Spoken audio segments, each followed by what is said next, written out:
Hello, YouTube. Welcome back. Today is a beautiful Sabbath, August 28, 2021. I'm joined with Michael here in Germany, all the way from the United States. And Michael, it's been a while. I think it's been, how long has it been, Michael? Remind me. I forget now. Hello, Brad. Hello, dear listeners. Yes, it's a fortnight ago. Then we have met for several sessions. Actually, the last one was session 33, where we started with Greece. And therefore, we continue with Greece. I think it's Greece part, help me out. I think it's part 3, actually, not part 2.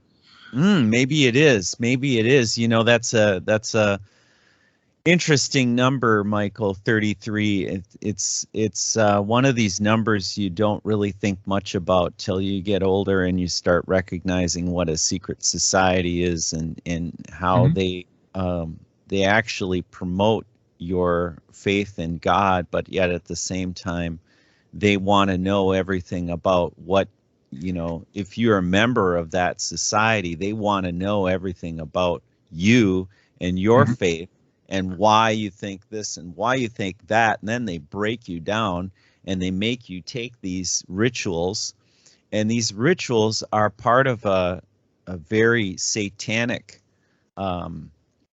purpose. And by giving you the guise that they're interested in God, they make your God into something else in these societies, from what I understand, and it's just downright diabolical when I learned about that years ago. And it really did intrigue me. Why do people pay so much attention? Well, it becomes more and more obvious, Michael, when you really understand what's going on with the church. And I'm speaking about the mother of all harlots and abominations of the earth, which is a little bit more intricate than just a church, because you can just go to any old church and, you can just go there and you don't have to bring a Bible. You don't have to think about anything other than, what you see in front of you. And that's essentially what they do. They just want to fill your mind full of, what can we say? This false religion, sadly. That's what they do. That's what I've discovered, but I'm an independent researcher. I'm not saying I'm any better than anyone else here, because, the Bible points to our flesh as being sinful and fallen, and we have fallen along with all of the other creatures of heaven. And, part of being born in this world is discovering what the real problem here is. And that is a debatable thing, and debate is not such a good thing in the Bible, is it, Michael? Yeah, the truth is absolute, but in the eyes of the philosopher, the truth is relative to the one who is viewing, and it's a very individual truth. So I think there are so many deceptions out there. Let's go right into it, because there is a big one coming up. We started about last time with Plato's cave. We were in the philosopher's room. That's right. Now I remember. Yes, thank you, Michael. Yeah, we were a little bit rushed through it because there are much more interesting subjects, but as our time is limited and we cannot go into every nitty-gritty of it, I think it's very important to know the roots, because if we know the roots, then we know the offspring, right? Right. And, as a young man, being raised in a Lutheran church and going to a school system that taught only, the, what should we call them? The humanities. They teach you philosophy. And for some reason, I thought philosophy was some, great thing to study for some time. And just kind of went along with it for the longest time. And at the same time, I was studying the Bible and I was discovering, those things. And what you have essentially in the mind of someone as myself, I can testify, you have kind of a double-mindedness going on, because you can't serve both God and man. You can't serve both God and mammon.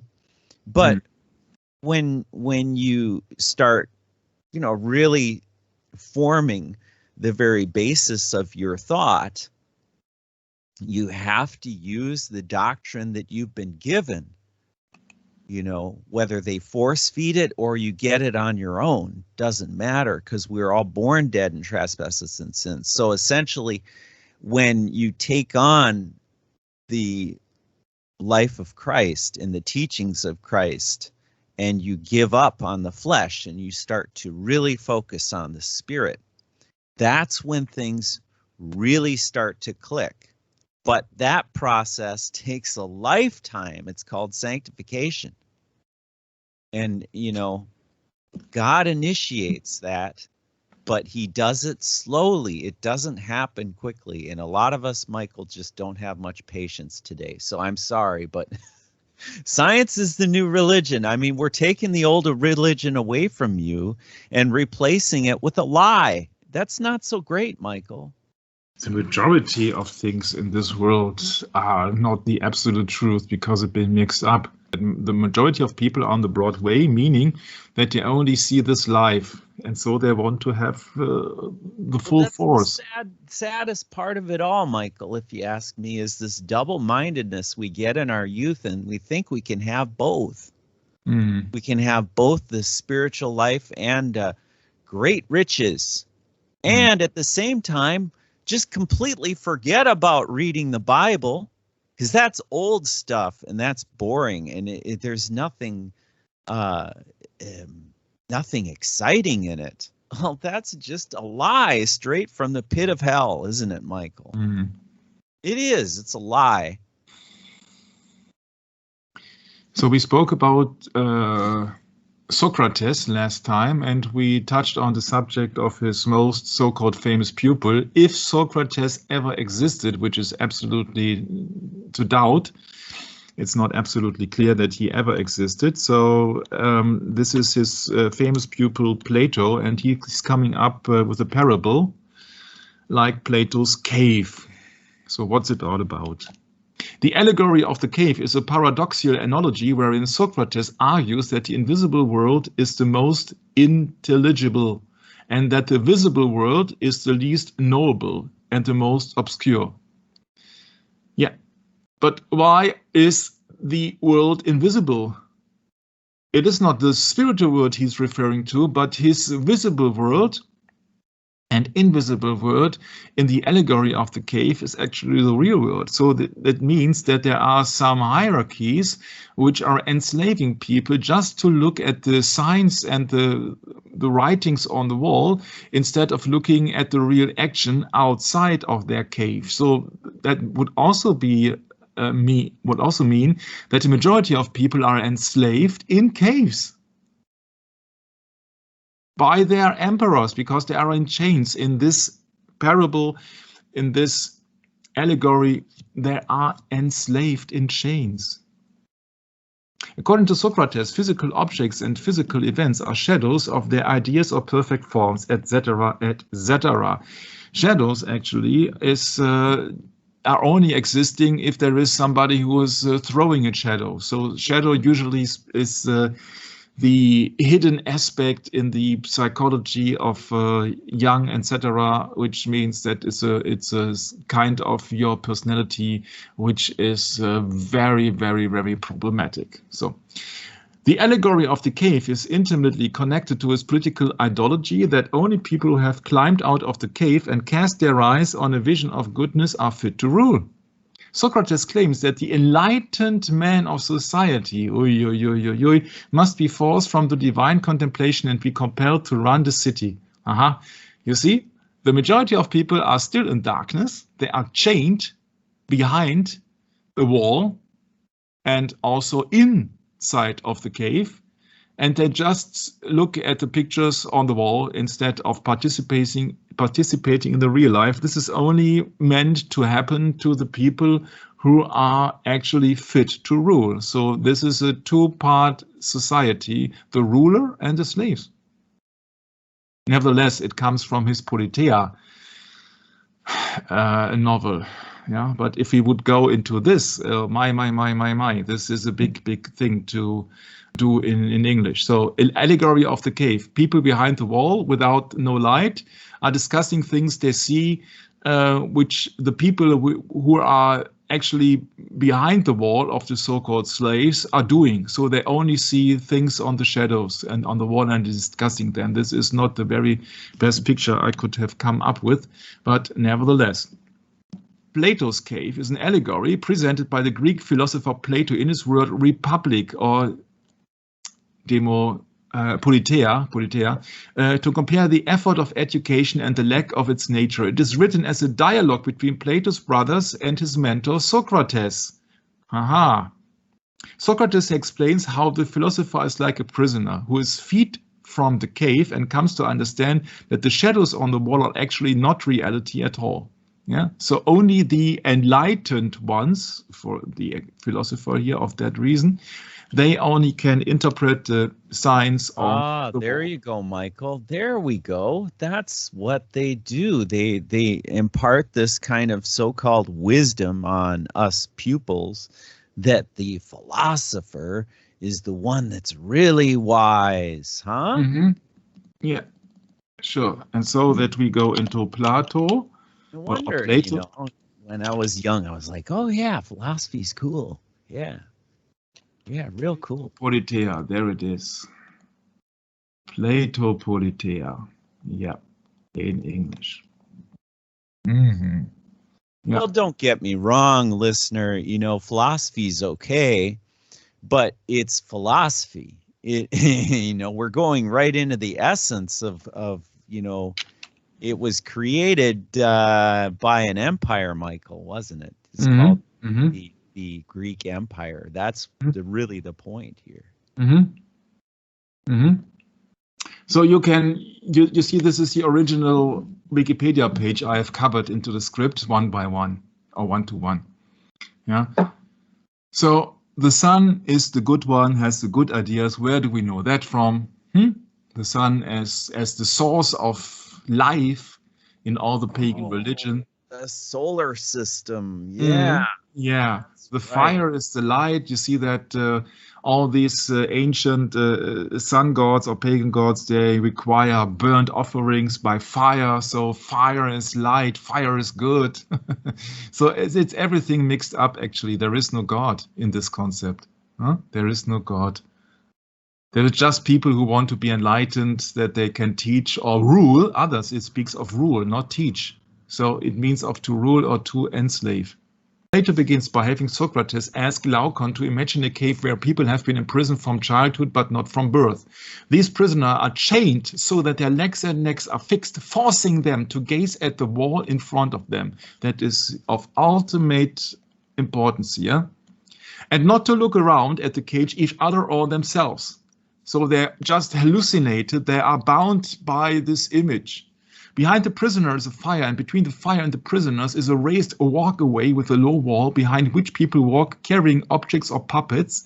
The people walk behind the wall so their bodies do not cast shadows for the prisoners to see, but the objects they carry, just as puppet showmen have screens in front of them at which they work their puppets. The prisoners cannot see of what is happening behind them, so they are only able to see the shadows cast upon the cave wall in front of them.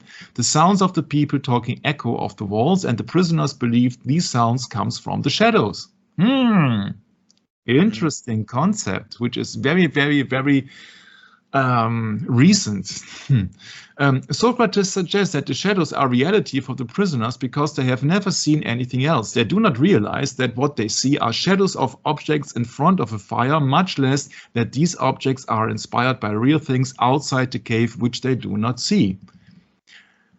The fire used to make shadows and done by the artist Plato. Plato, however, indicates that the fire is also the political doctrine that is taught in a nation's state. The artist used light and shadows to teach the dominant doctrines of a time and place. Few humans will ever escape the cave. This is not some easy task, and only a true philosopher with decades of preparation would be able to leave the cave up to the steep incline. Most humans will live at the bottom of the cave, and a small few will be the major artists that project the shadows with the use of human-made light. You see, there are just few. So this is like a very, very narrow path which leads into the outside of the cave. Oh, this is reminding me of some scripture. I'll look it up. We'll talk about it later, Michael. Yeah. Plato then supposed that one prisoner is freed. The prisoner would look around and see the fire. The light would hurt his eyes and make it difficult for him to see the objects casting the shadows. If he were told that what he is seeing is real instead of the other version of reality he sees on the wall, he's used to see on the wall, he would not believe it. In his pain, Plato continues, the freed prisoner would turn away and run back to what he is accustomed to. That is, the shadows of the carried objects, the shadows on the wall, and the sounds, the echo from the wall. He writes, quote, it would hurt his eyes, and he would escape by turning away to the things which he is able to look at, or which he is used to look at, Brett, and these he would believe to be clearer than what was being shown to him. Suppose that someone should drag him by force up the rough ascent, the sea way up, and never stop until he could drag him out of the light of the sun. The prisoner would be angry and in pain, and this would worsen when the radiant light of the sun overwhelms his eyes and blinds him. First, he can only see shadows. Then he sees the reflections of people. And then he sees the people and the things himself. And then he may be able to look at the stars and moon at night until finally he can look upon the sun itself. Yeah. So this is an allegory. And Plato continues in saying that the freed prisoner would think that the world outside the cave was superior to the world he experienced in the cave, and wants to attempt to share with his prisoners remaining in the cave, attempting to bring them onto the journey he has just endured. He would bless himself for the change and pity the other prisoners, and would want to bring his fellow cave dwellers out of the cave and into the sunlight. The returning prisoner, whose eyes has become accustomed to the sunlight, would be blind when he re-enters the cave, just as he was when he was first exposed to the sun, or exiting the cave. The prisoners, according to Plato, would infer from the returning man's blindness that the journey out of the cave has harmed him, and that they should not undertake a similar journey. Plato concludes that the prisoners, if they were able, would therefore reach out and kill anyone who attempted to drag them out of the cave. Yeah. And you see, this is coming from a book called Politeia. Yeah, so it has something to do, really something to do with politics, actually. Sure, that makes a lot of sense. And going back to the script now, I came up with this idea. This is a scene from the very famous movie of George Orwell called 1984. With Big Brother is watching you, and these people, what are they doing? They are not chained to look at the wall, but actually they take the image they see on the wall and the sound which is coming from the image on the wall for granted. Yeah, can we remind of the King James Bible in the book of Revelation? It stated that the image of the beast is also speaking. Oh, imagine. You want image, Michael. Yeah. Imagine. Or yeah, image of the beast. Okay. Mm-hmm. Okay, I see. Never mind. Sorry. Yeah, there it is. Revelation 13:15. Look at here. Yep, there you go. Would you like to read it? Sure. Revelation 13:15 reads, "And he hath power to give unto the image of the beast, that the image of the beast should both speak and cause that as many as would not worship the image of the beast should be killed." Yeah, so the television cannot kill anything. But the television is an image of the beast when it is using or serving the beast system. And so that would be my point, that maybe you can get along with that, that people in power are creating images, doctrines, churches, beliefs, fears, that people are being communicated with the help of big screens with the images on the wall. But the people don't see who's behind that image. They take everything they see on that wall and the voice which is coming from loudspeakers, they take it for granted. You dare not question your authority. You dare not question. Just as Plato himself said here, just as puppet showmen have screens in front of them. So what's that? Others than politicians as puppet showmen,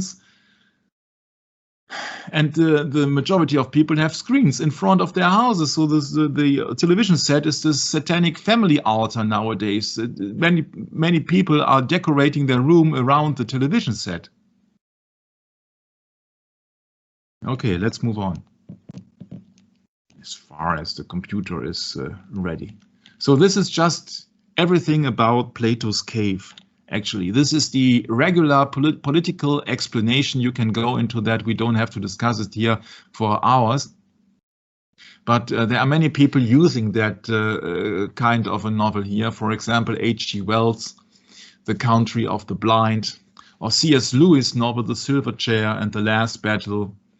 And many other people are using that famous novel. And I'm very glad that this novel is very much known and common, because it saves much time to have a interesting and common example how the world is running. Actually, people are in the cave and other people are playing tricks on them by just being enlightened, or meaning to be enlightened, and just playing tricks on them, so that the majority is actually in the darkness and they're looking on the signs on the wall, but they don't see the actors, they don't see the actual play, and not their intention. They only look at the things from the doctrine.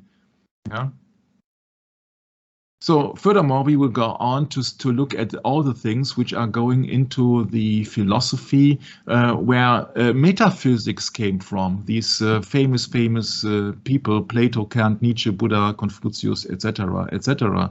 But that is for a later thing. That is for a later thing. You see that everything here, philosophy, has been mixed with physics, especially in metaphysics, because metaphysics is a branch of philosophy that studies the first principle of being, identity of change, space and time, causality, necessity and possibility. Change, space and time. The word metaphysics. Oh, they really mix it up, don't they? Yeah, the word metaphysics comes from the two Greek words that together literally mean after or behind or among the study of the natural. It has been suggested that the term might have been coined by a first century editor who assembled various small selections of Aristotle's works. We will go into Aristotle very soon. Into the treatise we now know by the name Metaphysics, after the physics. You see that these so-called metaphysics, where everything is coming from, it's actually a philosophical concept. What is there like? What is there and what is it like? You see, the mind and matter is actually spirit and body. Metaphysics is considered one of the four main branches of philosophy, along with epistemology, logic, and ethics. But regarding Plato's cave, I got something to read for Brett, because these are the reference. Very interesting. You pick 2 Corinthians, Michael. From the King James Bible, when it comes to darkness, remember, it's all about being the majority of people being bound and chained to look at the symbols on the wall in darkness, in the cave, and just a few people ever make it into the steep way outside to be enlightened, to achieve a point to rule over these people who are still being chained in the cave. And who could it be who is a synonym, a symbol for darkness in the Bible. These are the related verses of the King James Bible, Brett. Shall we go into this? Yes, 2 Corinthians 3:14 reads, "But their minds were blinded, for until this day remaineth the same veil untaken away in the reading of the Old Testament, which veil is done away in Christ." Yeah. And speaking of these, you see that their minds are blinded. Yeah, also their minds are blinded because the people actually in the Plato's Cave novel, they don't know how to think correctly because they are not presented to the truth. This truth is not presented to them. It's just a shadow play, just a play of shadows. Yeah, so their minds are blinded. And who can save the people? In 2 Corinthians 4:4, it's been said who is blinding the people when the ones who will ever make it outside of Plato's cave. It has been not said who are the who the man is or who are the leaders who are leading the people out of the cave or forcing them out of the cave. It is not expressly mentioned. Who are these people in power? It has not been named. It must be some higher authority of the state, obviously, but it's not named. But who actually is it who is blinding the minds of the people? 2 Corinthians 4:4. That verse reads, "In whom the God of this world hath blinded the minds of them which believe not, lest the light of the glorious gospel of Christ, who is the image of God, should shine unto them." We know that this is Satan. Yes, we do. Yeah, we know that this is Satan. So that even if people are being let out of the cave into the so-called sunlight by some rulers, the task is to rule about others. It's to rule. And we know that man is not been meant to rule above other men. We are about to obey if we are real Christian brothers and sisters. So the God of this world, even if some people try to enlighten you, to lead you out of the cave by apparently good intentions and prosperous future or what else, yeah, then still these so-called enlightened people are not the people who are honest with you, because Satan is blinding the minds of the people which are not believing. So people actually think of themselves as enlightened people because they have been let out of Plato's cave, but they are still in the sinful flesh outside.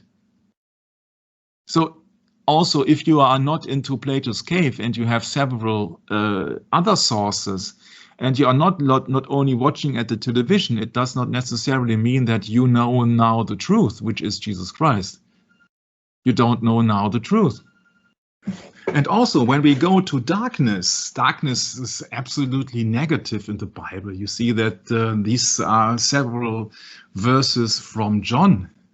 1 John chapter 2, verse 11, but he that hateth his brother, but he that hateth his brother is in darkness, and walketh in darkness, and knoweth not whither he goeth, because that darkness hath blinded his eyes. And then John 1:5 reads, and the light shineth in darkness, and darkness comprehended it not.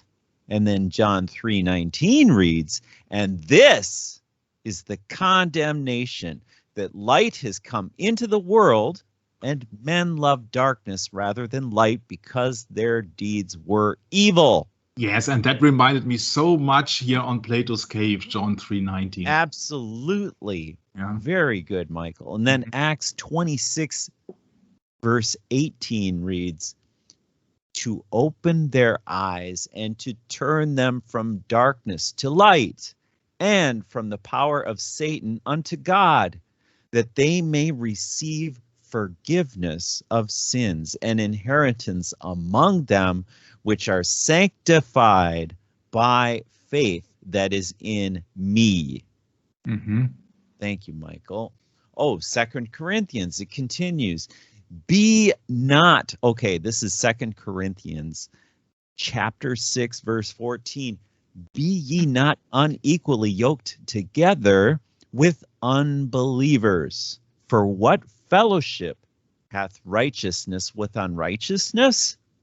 And what communion hath light with darkness? Mm-hmm. 1 John chapter 2, verse 11 reads, but he that hateth his brother is in darkness, and walketh in darkness, and knoweth not whither he goeth, because that darkness hath blinded his eyes. I think we already read that one, Michael. Yeah, but actually, of course, there is one verse missing. Ah, there is. And what was that? John, 1 John chapter 2? No, I'm just inserting it. Yeah, this is John. John, Oh, okay, John 8, 12. Yeah. 12. Okay, and that is, then spake Jesus again unto them, saying, I am the light of the world. He that followeth me shall not walk in darkness, but shall have the light of life. Yeah. Yeah, that's Plato's cave. It's about to rule the people in darkness, to hold him in darkness, and just only a few people to rule them all, or one ring to rule them all, or a majority of people is in the darkness, still in the darkness, and never wants out of the darkness because their works are evil. Okay. So then I can skip it to page 686 because this is just the German part of it.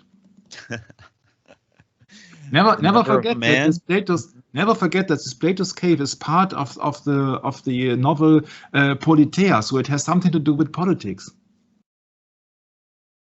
Yeah.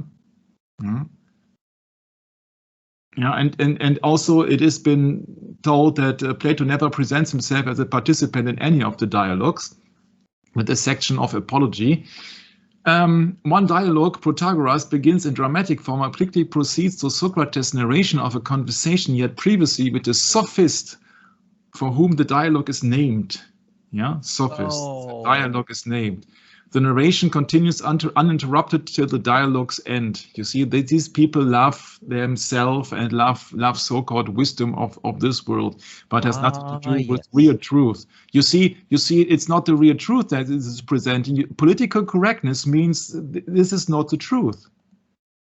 Of course, Michael. It means give us your consent, and we'll show you the proper way.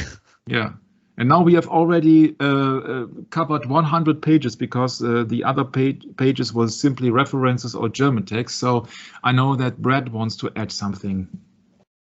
Oh, well, there's so much to add, Michael. I don't know where to start. You know, there was this article in the 9th edition of the Encyclopedia Britannica on the Sophists. And it goes extensively into, you know, the origin of where they came from, which is Greece and philosophy. And yeah, I mean, goodness gracious, we would have to go in extensive, you know, into that. But I didn't want to do that, Michael. There's some points I'm going to make at the end of this session. Mm-hmm. So we'll just hold off till then. Famous last words. Okay. Yeah, I think so. Okay, so you see that this is a succession of Socrates, then Plato, then Aristotle. And now we are at Aristotle. Aristotle was a Greek philosopher and polymath. What is a polymath? Ooh. What is a polymath? Good question. Polymath is an individual whose knowledge spans a substantial number of subjects. So he's not only expert in one field, but in many. During the classical period in ancient Greece, taught by Plato, he was the founder of the Lyceum, the peripatetic school of philosophy, and in the Aristotelian tradition. My. Michael, could you do me a favor and just go right back to that definition of polymath? I wanted to make a comment on that. Yeah. Just okay. a quick little thing. Quote unquote universal man. What's that all about, huh? It's a sculpture. Redirects here. Why is polymath and universal man in conjunction here? What's going on with this that? This is a sculpture outside the Yorkdale shopping center in Toronto, Ontario. Oh, Toronto, really? At the foot of the CN Tower, the largest building in Canada, I think. And is that an ugly thing? Yeah. Oh, yeah. Yuck. Yeah. So this refers to universal man or to polymath. So somebody who is educated in many fields. Well, could we say vessels of iron? Anyone? Looks Images like. and idols. Yeah. Yeah, right. There we go. The veneration of the body, the veneration of so-called intelligence, the wise man. Oh, what else? What else? Well, I was just thinking Catholic man, but yeah, whatever. Let's move on.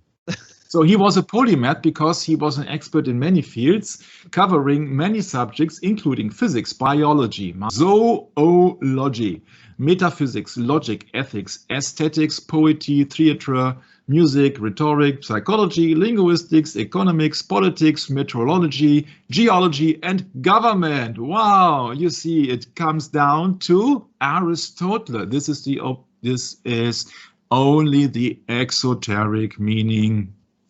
Because where did he get his science from? Where did he get his knowledge from? Oh, but that's a secret. Yeah. But everything that is learned in the so-called schools today, which is about physics, biology, zoology, is some kind, shape or form been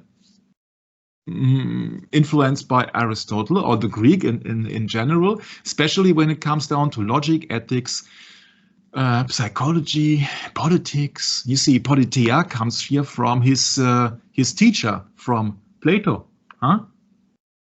The Plato's cave is part of politeia from Plato. And government. Interesting. So he was some kind of a wise man of this world. Yeah.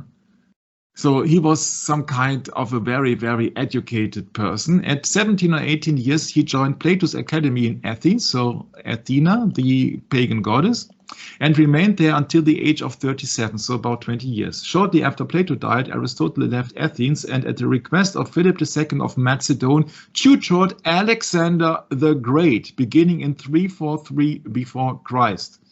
He established a library in the Lyceum, which helped him to produce many of his hundreds of books on papyrus scrolls. Though Aristotle wrote many elegant treatises and dialogues for publication, only around a third of his original output had survived, none of it intended for publication.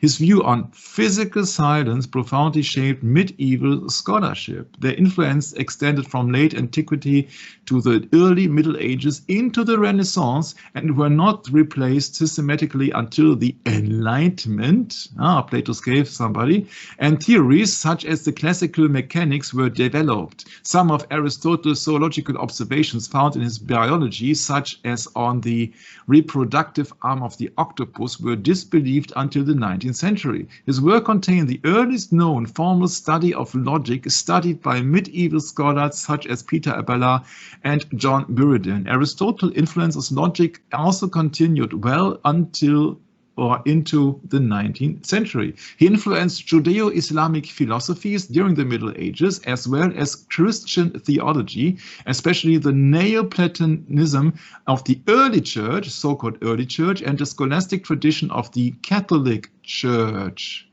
You will see some proof later on. Aristotle was revered among medieval Muslim scholars as the first teacher, and among medieval Christians like Thomas Aquinas as simply the philosopher. Yeah, so we should see there you go. as the philosopher. Right. Okay.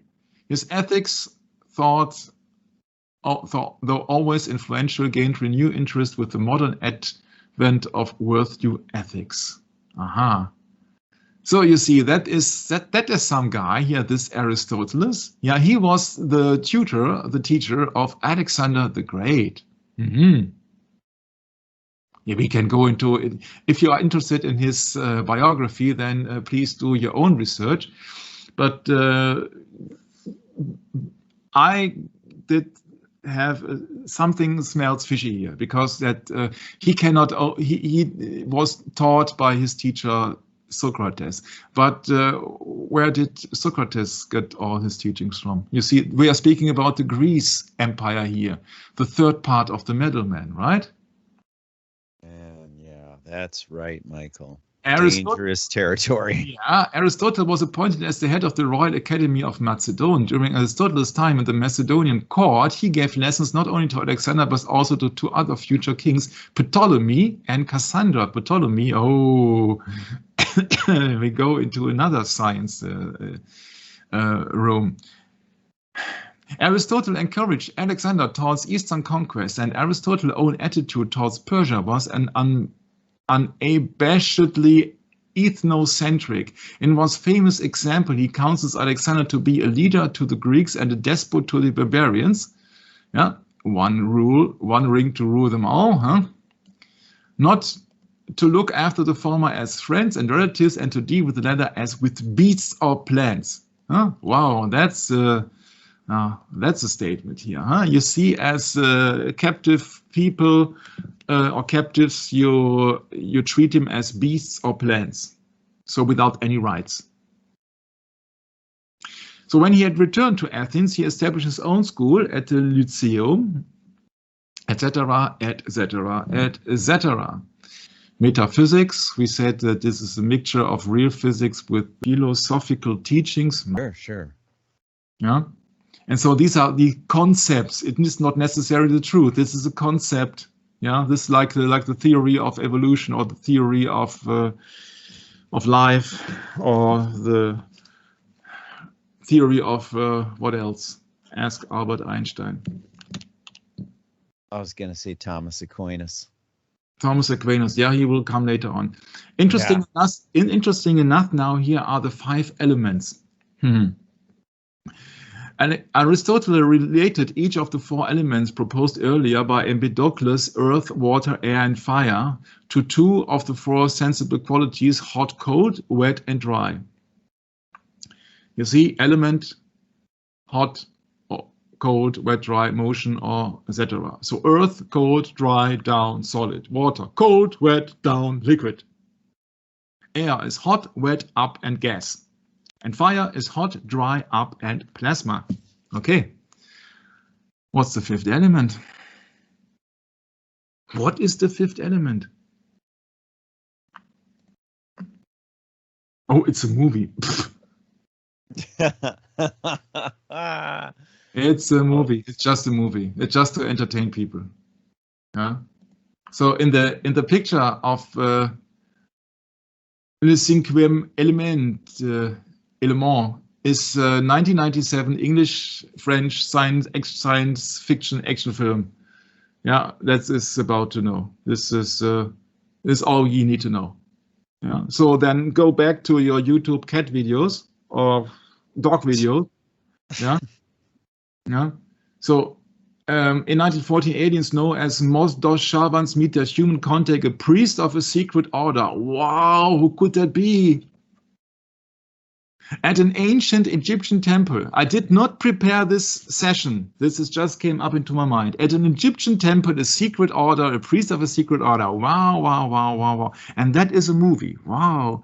If you connect all the dots, secret order, a priest, the ancient Egyptian temple, and the movie industry, Hollywood, and English. And you come. This is starting to be reminiscent of Raiders of the Lost Ark or something like this.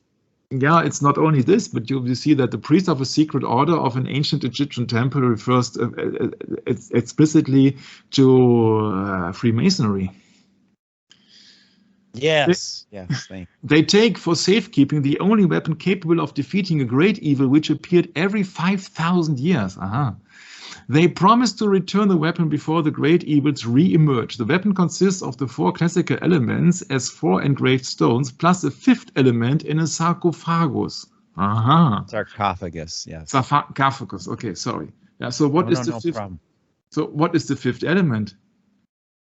Oh no, I know. It's Mila Jovovich. She's the 5th element.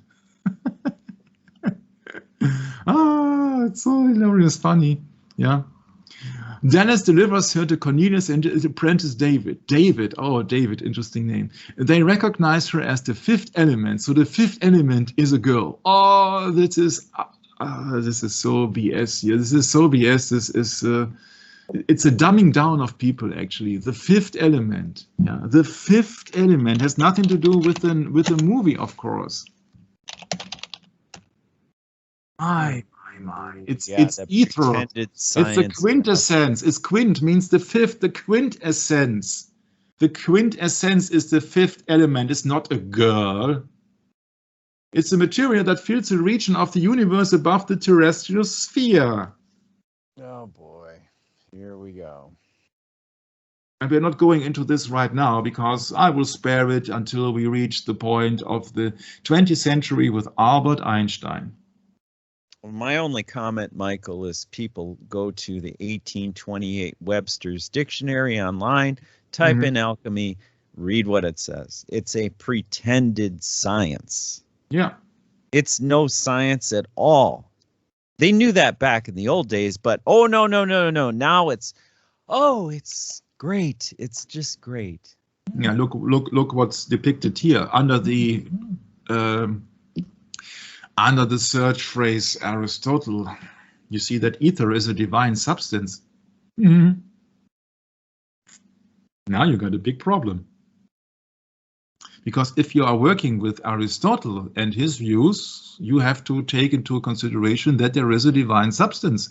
So that you cannot then go on with evolution.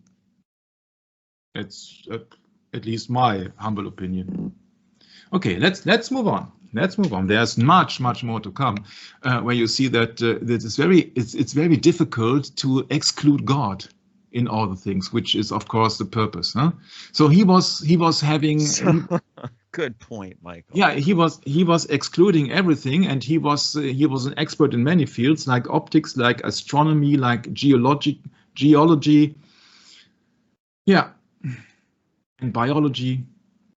Aristotle was the so-called first person to study biology systematically. I highly doubt that because there are some other people coming to my mind. The first one I can imagine is Adam. In the Old Testament, in the beginning, where Adam was shown all the beasts of the field, actually. Yeah, and he should find a name for any. Yeah, that's the first one who did it systematically. Genesis chapter 2. Where is it with the name?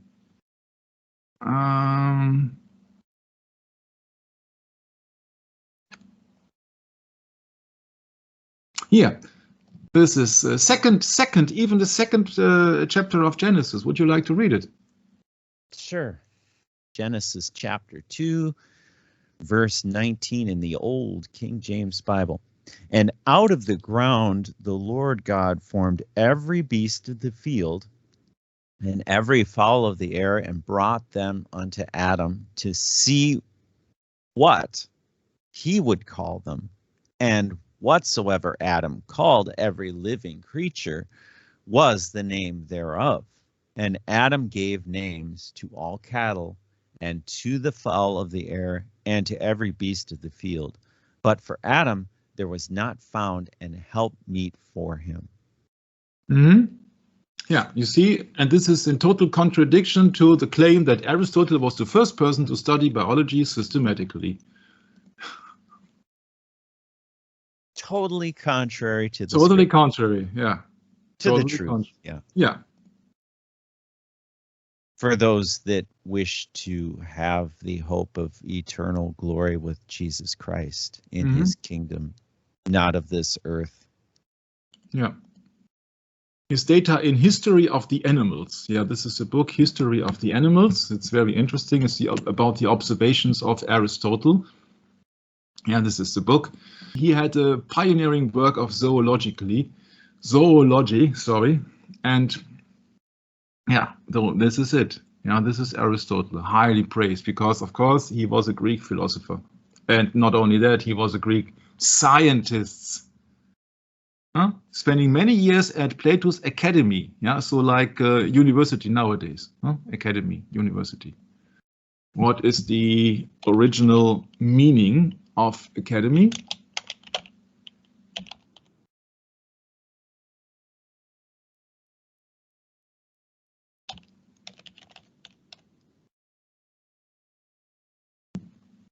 A public garden where Plato taught his school. Oh man, here we go. Academy Awards, anyone? Oh. It's so obvious, huh? It's so obvious. How everything is connected, and it moves. It's like a snowball system. You see that it starts with the philosophy of so-called Socrates, then Plato, then Aristotle, then they have an academy, then and then at the end of it, people think, oh, it was so for thousands of years, and they cannot even imagine that somebody started all this system, this worldly system. Sure. Yeah. Well, what do you expect when you study the origins of these things? You know. Yeah, but before we go into Einstein and Darwin, you see, we have to go to the roots, and the roots are here systematically to being studied, so-called studied, is in Greece. For example, Darwin too noted these sorts of differences between similar kinds of animal, but unlike Aristotle, used the data to come to the theory of evolution, not proof, theory of evolution. So that is the official thing. You see, the agenda behind Darwin is quite another one, but just to see that it was not Darwin who came up with the things of evolution. It was been depicted in the Bible before Jesus Christ was born as a human being here in this earth. Yeah. He practiced a different style of science. Yeah, you got it here. There's different kind of science. That Aristotle recorded that the embryo of a dogfish was attached by a cord to a kind of placenta, etc., etc. So they observed and they studied the things. That does not mean that these people are right. You can study a thing for 50 years and you can the result can be ultimately wrong. That does not mean anything. I've studied 7 years medicine. So what does that mean? You can be wrong after all. Yeah. So for the soul in psychology, for example, Aristotle, they had 3 different kinds of soul. Humans have a rational soul, animals have a sensitive soul, plants having a vegetative soul. Okay, 3 kinds of soul. He says in his book or his treatise on the soul, peripsyches, where psychology comes from. Psychology means that it's the knowledge of the soul. Yeah, logis. It's one part, and psycho or psyches means the soul. So it's the knowledge of the soul. Because it's 3 kinds of souls or psyches, the vegetative, the sensitive, and the rational. Humans have a rational soul. So they have got different souls. That is his explanation on the soul. On the soul. This is the book from Aristotle. Once again, don't buy it, just want to mention it. Corpus Aristotelicum. Yeah, kinds of soul possessed by different kinds of living things, distinguished by the different operations. Plants have the capacity for nourishment and reproduction. The minimum they must be possessed by any kind of living organism. And there comes the false biology teaching that plants are an organism or they bear life. This is life. This is not life. According to the Bible, it's not life. Yeah, but it's just Aristotle, see? It's Aristotle. This is just the worldly knowledge with different books. And the summary, he says that, where is the summary? Yeah, and then you got 3 different souls. And it is ultimately very, very hard to come up with any conclusion of it, but he is absolutely sure that all species of living things, plant or animal, must be able to nourish themselves and reproduce others of the same kind. Living things. He depicts plants as living things. That's exactly what the so-called modern biology does when teaching to our children in the school system. They've been taught that animals, man and plants, they are living things. That is what they tell you. Yeah, and here pops up the name of Thomas Aquinas. So let's skip back to the thing. So that he says there are 3 different souls, and plants, they have a soul. What is the biblical explanation of a soul? It's in Genesis 2, verse 7, Brett. And the Lord God formed man of the dust of the ground and breathed into his nostrils the breath of life, and man became a living soul. Aha. So what is a soul?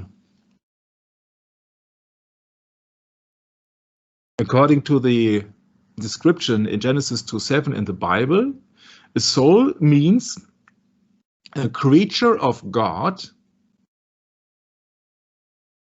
which has been given the breath of life. So that means a creature of God which is breathing. Have you ever come across a plant who is breathing, who has lungs, who has nostrils, who has a mouth? Huh? If so, please contact me. Yeah, you see, this is very important that we go back to the roots. Yeah, you see, he says that plants have a vegetative soul, and this is the similar kind of the things which are being taught to the children nowadays, so that to draw the people away from the Bible and into the worldly science. Okay? So this is just one example here. There are many more examples, but due to our lack of time, because we like to do maybe 3 sessions today, we are skipping. If you are really interested in Aristotle, I say this is a waste of time, because it totally contradicts, first of all, the Bible, second of all, modern science, because they do not rely on Socrates and Aristotle and Plato and etc., especially on Aristotle anymore, because nowadays they have labs and they have instruments, and it's highly complicated. They will blind you with science. But his war theory was justified, his views on warfare were justified to enslave natural slaves. So you see that that goes in the same line, Brett, as Plato, which is cave of rulers and people in the cave. Yeah, his use of warfare were justified to enslave natural slaves. So he thought about that mankind should be divided among between rulers and slaves. Natural slaves. Natural slavery. The abolition of what he considers natural slavery would undermine civic freedom. There are so many words. Freedom is not freedom at all, but just to show you that it's all has something to do with politics, his views. Yeah, he sees himself as an enlightened man. Of course, he went to the Plato's Academy. What would you think if you now approach some kind of professor which has studied in a university? Yeah, he thinks of himself as an enlightened one. I'm not meaning anybody specifically, just in general, please. Do me a favor, don't be offended. If you are a doctor or a professed one, you see, everybody has his flaws and everybody has his talents, but it has been given by God. And there are many things been taught in academies or universities which are simply untrue or cannot be proven. we go into that expressively in the later sessions. Really, I can promise you expressively. Yeah. Okay. So I like to skip it here with the Greek part of Aristotle, just a few minutes, because I want to do a little bit more shorter sessions in the future so that I can concentrate and focus more on the things to come. So the influence of Aristotle above Alexander the Great, so the head of the third kingdom depicted in the middleman, Aristotle's influence over Alexander the Great is seen in his letter bringings with him on his expedition a host of zoologists, botanists, and researchers. He had also learned a great deal about Persian customs and traditions from his teacher. You see, this is a succession: Babylon to Medo-Persia to Greece. So don't tell me that Aristotle was the first one with biology and this and those and this. Maybe he first one to systematically study. Yeah, but only systematically, so he could write it down. But he was not the first one with that kind of pagan science. Yeah, so that Alexander the Great said that much of Aristotle's geographic was clearly wrong, etc., etc. But on the Greek science, Hellenistic science, ancient Greek medicine, we will come to that later on. It is not until the age of Alexandria, so the city that Alexander the Great has erected or founded under the Ptolemies, that advances in biology can be again found. The first medical teacher at Alexandria is Herophilus of Chalcedon, corrected Aristotle, placing intelligence in the brain. Wow, that's a revolutionary act, huh? Placing intelligence in the brain, and connected the nervous system to motion and sensation, etc., etc. So you see that the first medical teacher at Alexandria. Interesting, huh? Where have we? Did you ever heard about the first medical teacher at Alexandria? So Alexandria was a kind of a city of enlightened people. Let's put it this way. Yeah. Oh yeah, you could make Alexandria even bigger. Mm-hmm. Yeah. That's really, absolutely, yeah. Absolutely, yeah. I absolutely agree. So-called evolution, rather the enlargement of the argument of the adversary. Let's put it that way. That the Bible is something other than what it really should be. See, debate. Here we are again, debate. Debates in the Bible. It's not a good thing. Yeah, you sometimes you don't want to know everything. Well, when you come up against the God of this world, he throws everything at the book at you. Yeah. Because he studied for a long time too, Michael. Yeah, I would like to end it here with Aristotle. I think there is not much of valid coming on. He was one of the most revered Western thinkers in early Islamic theology. Yeah, they see him as number one. Yeah, they see him as number one philosopher. Many people see him, and yeah. After the scholastic, Thomas Aquinas wrote his Summa Theologica. So it's one of the main public writings that the Roman Catholic Church ever came up with, the Summa Theologica, working from Obeke's translation and calling Aristotle the philosopher. Yeah? The demand for Aristotle's writing grew, and the Greek manuscript returned to the West, stimulating a revival of Aristotelianism in Europe that continued until the Renaissance. These thinkers blended Aristotelian philosophy with Christianity or Catholicism, bringing the thought of ancient Greece unto the Middle Ages, and that would be another hint or another proof for this guy from Belgium called Jörg Glissman, which in Simon Peter versus Simon Maker said that Summa Theologica is absolutely based on pagan philosophical Greek ideas.